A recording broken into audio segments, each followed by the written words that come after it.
안녕하십니까, 박사호입니다. 홍해에서 후티군과 미국 주도 소위 연합해군과의 대치 상황이 계속되고 있는 가운데 중국은 자국 해군의 아덴만 임무 15주년을 대대적으로 선전하고 있습니다. 2008년 아덴만을 순찰하는 호위 함대를 출범시킨 이후 수많은 임무를 성공적으로 수행해 국위를 선양했다고 자축했습니다. 수직 발사관을 가진 구축함과 호위함, 보급함, 해군 육전대로 구성된 호위함대가 1600회에 걸친 에스코트로 7200척의 중국 선박과 외국 선박을 보호했다고 주장했습니다. 중국 함대는 그러나 홍해의 후티군의 행동에 대해서는 관심이 없습니다.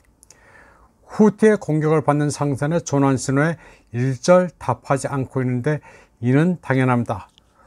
후티는 중국, 러시아, 이란, 그리고 글로벌 사우스 국가의 선박에 대해서는 안전 항해를 보장하고 있습니다.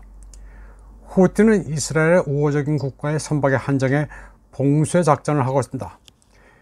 집단 사방의 일부 미디어는 중국 함대가 후티에 무관심한 것을 두고 해적과 한통속이라느니 비난하고 있지만 그러거나 말거나합니다. 중국이 미국 주도의 번영 수호자 작전에 호의적일 리 없습니다.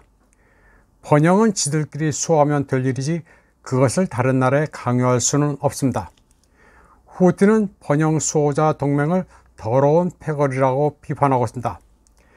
미국 등 집단 사방은 후티를 반군이라고 얕보지만 그들은 예멘 인구 80%를 통치합니다.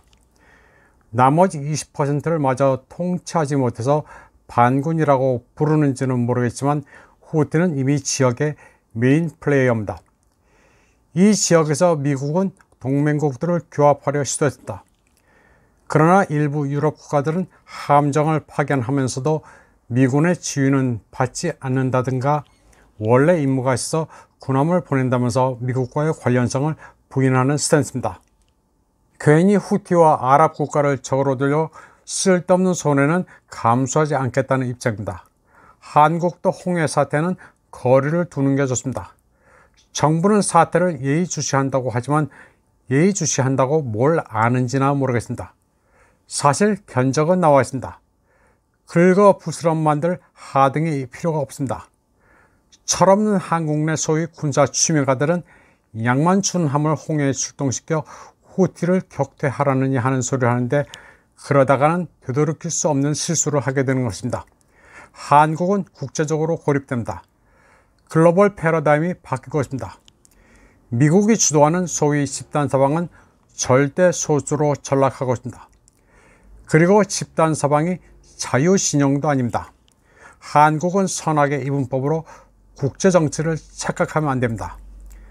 글로벌 중추국가라고 떠벌리면서 글로벌 패권 국가라도 된 듯 강대국에 대고 응징하겠다느니 하는 말은 삼가야 합니다.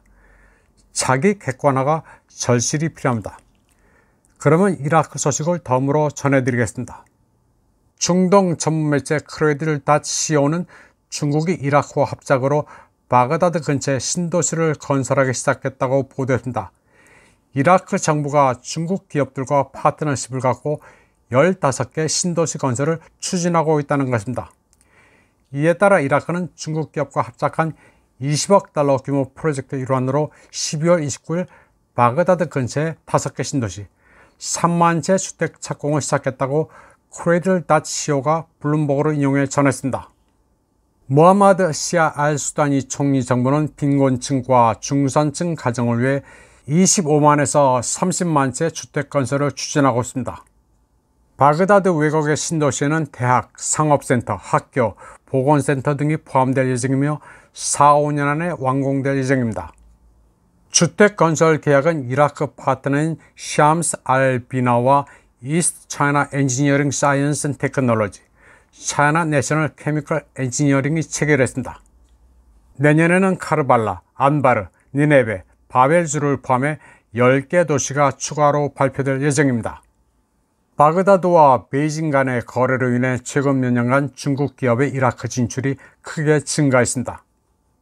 2019년 이라크는 중국 기업에 하루 10만 배럴의 원유를 공급하기로 하는 20년 계약을 체결했습니다.